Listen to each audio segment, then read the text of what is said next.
Okay, so I want to take a step back, here to talk about something that marketing researchers may not intuitively understand. So you're probably hearing a lot about behavioral sciences. You're on this channel because you want to learn more about behavioral sciences. But if you take a step back and ask yourself, why is behavioral science so critical? It's in the application of those insights. So why behavioral insights are so important to you is that you can use behavioral science to build elite brand equity. The kind of brand equity that people think about and want to be, and they want to buy products from these types of brands. So that's why I really use behavioral science ultimately, is to help you build elite brand equity.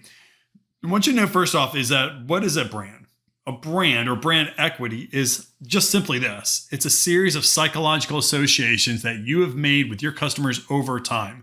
And these associations, these connections, sometimes good and sometimes bad, ultimately kind of create a place in somebody's mind that when they have a core desire, when they have a goal that needs to be met, hopefully your brand will come more top of mind.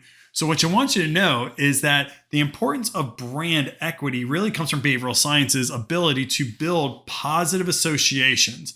But you have to do this consistently by linking your brand to achieving your customers' goals and their desires. So every time a specific goal comes up, I want your brand to be associated with that. Every time a customer's desire comes up, you want your brand to be associated with that. That's why it's so critical for you to understand goal theory and motivational psychology, because goal theory helps your brand be seen as the go-to solution, and motivational psychology helps your brand become the thing that will make them feel a core desire. So if you want to build kind of elite brand equity over time using behavioral sciences, there's just really 3 steps. The first thing is you have to understand the mind state that somebody is under when they are making a category decision. So when somebody's making a category decision, they have some sort of aspirational goal.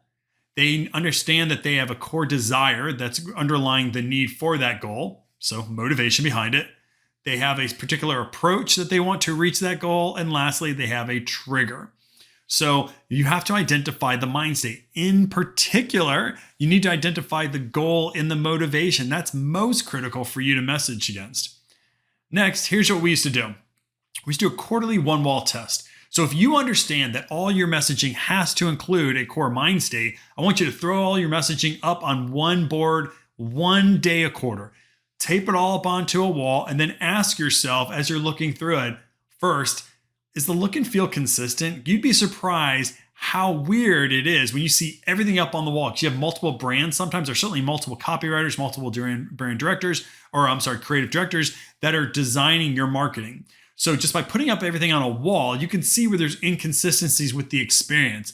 But more importantly, if you understand the goals and the motivations of your customers, you can look at each one of these marketing advertisements out there and see, is it fair to suggest, or is it fair that my customer would understand that I understand their core aspirational goal and that I want them to feel a core desire. And if your messaging doesn't do that, you have gaps, you have inefficiencies.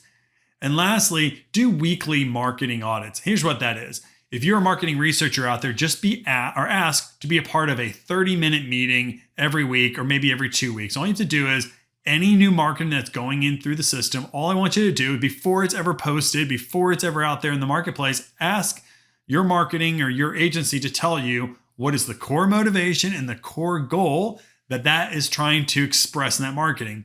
Hopefully they're saying the ones that you understood in the mind state. And when they are telling you that, hold them accountable. Understand that, sometimes we forget to put the core motivation in there. We forget to highlight and activate on somebody's customer or on some customer's goals. So make sure that they're held accountable, making sure that every piece of communication has a goal and a motivation in mind. When you're able to link your brand to your customer's psychological mind state, that is a smart step to building elite brand equity using behavioral sciences.